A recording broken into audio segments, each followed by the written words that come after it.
Do you remember when the San Diego Chicken came in the fall of 1983? Oh, good Lord. I had to fucking work. You can tell your story in a minute, but yes, not only do I remember, but I had to work a handicap match with Jimmy Hart as my partner against Coco Ware in Blytheville, Arkansas, while Jimmy was wearing the fucking chicken suit. But go ahead. The real San Diego Chicken guy came in, though, for the match in Memphis. Monday night, it was Jerry Lawler versus Jesse Ventura, and Hart was managing Ventura, and Lawler was managed by the real, authentic San Diego Chicken, who they paid like 3 times as much as anybody else on the card. That's it right there. Austin and I got fired up about that. Do you know how much they paid him exactly? Do I remember, was it $3,500 or $5,000? There was a 5 in it. $7,000. Well, okay, $3,500 twice then. I was 50% right. Good night. Oh, Jesus Christ. Well, the rest of the card besides Lawler and Jesse got $7,000. Didn't get $7,000 in total, but,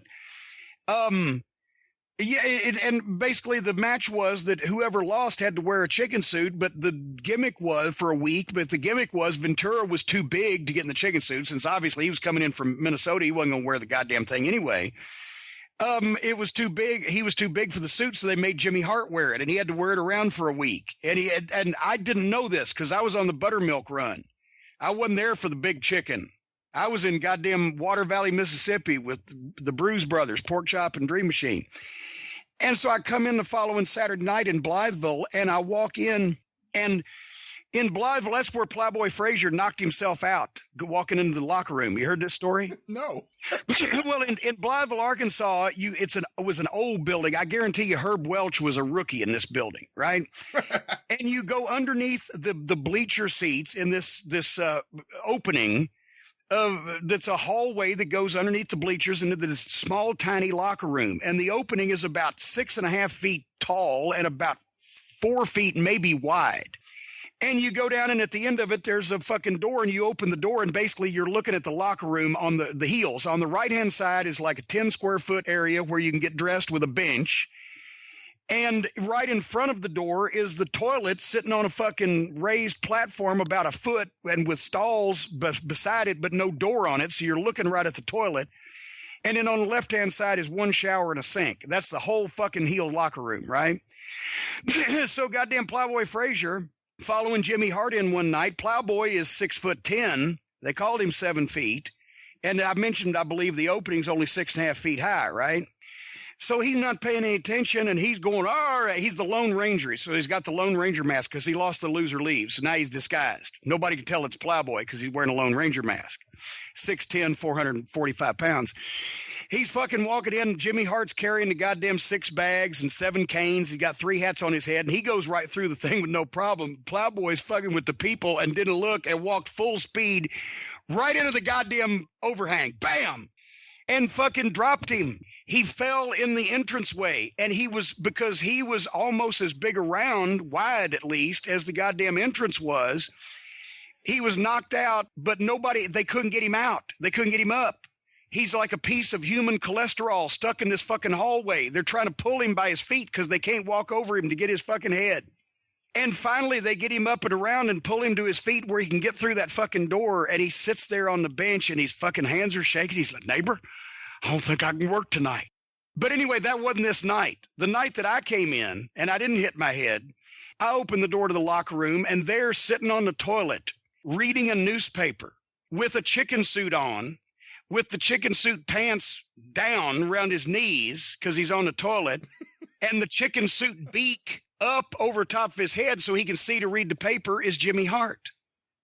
And I said, Jimmy, what are you doing? He said, I got to wear the chicken suit till Monday night. I got to wear a chicken suit till Monday night because we're only 70 miles from Memphis, and they know I'm supposed to wear it for a week. I said, well, okay. I said, but we got the match tonight with Coco, right? He said, yeah. I said, what are you going to work in? He said, I got to wear the chicken suit. And he said, now, whatever you do, don't help me. I can't do too much because if I tear it, it's rented, and they're expecting it back Monday in Memphis at the costume shop, and they make us pay for it. So what the fuck? So not only is he already telling me I got to do most of the work in this handicap match when I've only been to business for fucking 7 months, but also when we got Coco down to get the heat on him, every time Jimmy would throw those little kicks of his, when he'd throw the kick with his big webbed feet, the fucking beak would fall down over his face and he couldn't see. So then he'd have to lift the beak up on top of his head and then throw another kick, but then it'd fall down. So he was throwing like 12 kicks, and each time he'd lift a beak, throw a kick, lift a beak, throw a kick. But he can't fucking see when the beak falls down, so he draws back to punch Coco and slaps me in the fucking mouth with his goddamn wing, and I inhaled a handful of fucking feathers. And it's fucking 1,000,000 degrees in that place, and it's fucking jam-packed with people, so it's fucking 150 in there anyway. And he either potatoed me all night from not being able to see, or stuffed feathers down my throat, or finally when Coco beat us both, I was on the bottom and he put Jimmy on top of me, and my fucking face was right underneath the armpit of his wing. And so I got more feathers as Coco was pinning us. It was fucking horrible. I do have to ask about the actual San Diego Chicken. When he came in, paying him $7,000 means that you better really draw a big crowd in Memphis, and they didn't, from what I remember.